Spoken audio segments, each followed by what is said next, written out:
السلام علیکم ورحمۃ اللہ وبرکاتہ۔ الحمدللہ وکفا والصلاة والسلام علی عبادہ الذین اصطفیٰ اما بعد۔ میرے محترم دوستو، نظر بد کے بارے میں چند دروس پہلے آپ احباب کے سامنے ذکر کیے ہیں۔ آج انشاءاللہ تعالی نظر بد کے بارے میں جو مسنون دم احادیث میں وارد ہیں ان کو ذکر کریں گے انشاءاللہ تعالی۔ اللہ تعالیٰ جل شانہ کا فرمان ہے، اعوذ باللہ السمیع العلیم من الشیطان الرجیم وَإِن يَكَادُ الَّذِينَ كَفَرُوا لَيُزْلِقُونَكَ بِأَبْصَارِهِمْ سورہ قلم۔ اور کافر جب یہ نصیحت کی کتاب سنتے ہیں تو یوں لگتا ہے کہ تم کو اپنی بری نگاہوں سے پھسلا دیں گے۔ اکثر مفسرین کہتے ہیں یعنی نظر لگا دیں گے۔ سیدنا ابی ہریرہ رضی اللہ تعالی عنہ سے روایت ہے کہ رسول اللہ صلی اللہ علیہ وسلم نے فرمایا، العین حق، نظر لگنا حق ہے، صحیح بخاری۔ اسی طرح نبی مکرم صلی اللہ علیہ وسلم نے فرمایا، فلو کان شیء یسبق القدر لسبقته العین، اور اگر کوئی چیز تقدیر پر سبقت لے جاتی تو وہ نظر ہوتی۔ سنن ترمذی۔ نبی مکرم صلی اللہ علیہ وسلم حضرت حسن و حسین رضی اللہ تعالی عنہما کو ان کلمات کے ذریعے دم کیا کرتے تھے، اعیذکما بکلمات اللہ التام من کل شیطان وہام ومن کل عین لام۔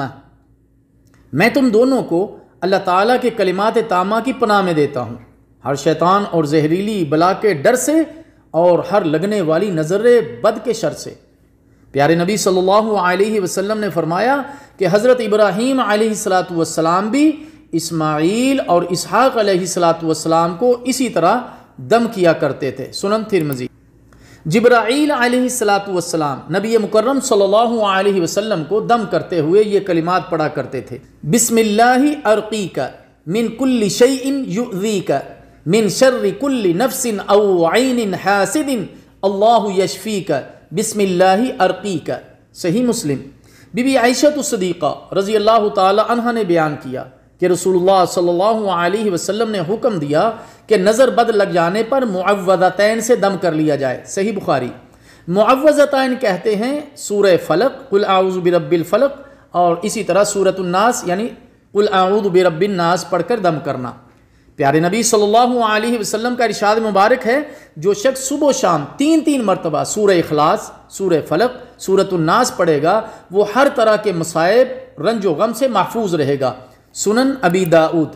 اسی طرح سیدنا عبداللہ رضی اللہ تعالی عنہ نے کہا کہ رسول اللہ صلی اللہ علیہ وسلم کہا کرتے تھے، اذہب البأس رب الناس واشف انت الشافی لا شفاء الا شفاؤک شفاء لا یغادر سقما۔ اے لوگوں کے رب، دکھ دور کر دے، شفا عنایت فرما، تو ہی شفا دینے والا ہے، تیری شفا کے سوا کہیں کوئی شفا نہیں، ایسی شفا عنایت فرما جو کوئی دکھ باقی نہ رہے۔ سنن ابی داؤد۔ اسی طرح میرے محترم دوستو، آیت الکرسی، سورۃ الفاتحہ بھی نظر بد کے دم کے لیے مستحب ہے، یعنی پڑھ کر دم کرنا چاہیے اپنے اوپر، اور اسی طرح جو ہے وہ دوسروں کے اوپر جن کو نظر بد لگی ہوئی ہے یا اپنے بچوں کے اوپر۔ قرآن کریم کے ذریعے علاج کرنا چاہیے، کیونکہ قرآن کریم شفا ہے۔ اللہ تعالیٰ کا فرمان ہے، وَنُنَزِّلُ مِنَ الْقُرْآنِ مَا هُوَ شِفَاءٌ وَرَحْمَةٌ لِّلْمُؤْمِنِينَ۔ اسی طرح عبداللہ بن مسعود رضی اللہ تعالی عنہ سے موقوفاً ایک روایت میں ذکر ہے کہ علیکم بالشفاءین العسل والقرآن، تم لوگ شفا دینے والی دو چیزوں کو اپنا لو، ایک قرآن کریم اور دوسرا شہد۔ اسی طرح میرے محترم دوستو، اسماء حسنہ کے ذریعے اللہ تعالیٰ سے اس مریض کے لیے شفا یابی کی دعا کرنی چاہیے۔ اللہ تعالیٰ دعاؤں کو قبول کرتا ہے اور بندوں کی مصیبتوں کو ٹال دیتا ہے۔ پیارے نبی صلی اللہ علیہ وسلم نے فرمایا، الدعاء هو العبادہ، دعا عبادت ہے۔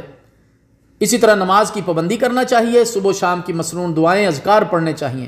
اگر مسلمان صبح و شام اور سونے وغیرہ کے اذکار کی پابندی کریں تو اس کا مسلمانوں کو نظر بد اور جادو کی حفاظت میں بہت بڑا اثر ملے گا، اور یہ انشاءاللہ تعالی ان کے لیے ڈھال کا کام دے گا، تو اس کی ضرور پابندی کرنی چاہیے۔ اس لیے نظر بد کے اثرات کو ختم کرنے کے لیے ہمیں بیہودہ کاموں اور غیر شرعی طریقوں سے بچنا چاہیے۔ اور نہ ہی اس سلسلہ میں پیروں، جال ساز، تعویذ فروشوں کے جال میں پھنس کر اپنا عقیدہ، مال و اسباب اور ذہنی سکون کو برباد نہیں کرنا چاہیے۔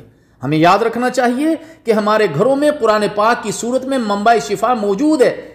اس کے علاوہ احادیث میں دعائیں اور وظائف بھی وارد ہوئے ہیں جنہیں پڑھنے کے لیے کسی کی اجازت کی قطعاً ضرورت نہیں ہے۔ ہر مشکل کے حل کے لیے اللہ تعالیٰ کے کلام، مسنون دعاؤں اور وظائف کی طرف رجوع کرنا چاہیے۔ اس لیے مسنون دعاؤں کے ساتھ ساتھ علاج بھی ضروری ہے۔ صحیح مسلم میں ہے کہ پیارے نبی صلی اللہ علیہ وسلم نے فرمایا لِكُلِّ دَاءٍ دَوَاءٌ فَإِذَا أُصِيبَ دَوَاءُ الدَّاءِ بَرَأَ بِإِذْنِ اللَّهِ عَزَّ وَجَلَّ۔ ہر بیماری کی دوا ہے، جب بیماری کو اس کی اصل دوا میسر ہو جائے تو انسان عز و جل کے حکم سے شفا یاب ہو جاتا ہے۔ مثلا کسی کو بیماری ہے اور وہ اس کو نظر سمجھتا رہے تو دعا بھی کرنی چاہیے اور دوا بھی کرنی چاہیے۔ صحیح بخاری میں ہے کہ پیارے نبی صلی اللہ علیہ وسلم نے فرمایا ما انزل اللہ داء الا انزل اللہ شفا۔ اللہ تعالیٰ نے کوئی ایسی بیماری نازل نہیں کی جس کی شفا نازل نہ کی ہو۔ ہم اللہ تعالیٰ سے دعا کرتے ہیں کہ اللہ تعالیٰ ہمیں عمل کی توفیق عطا فرمائے۔ وصلی اللہ علی سیدنا محمد وعلی آلہ وصحابتہ وسلم تسلیما کثیرا۔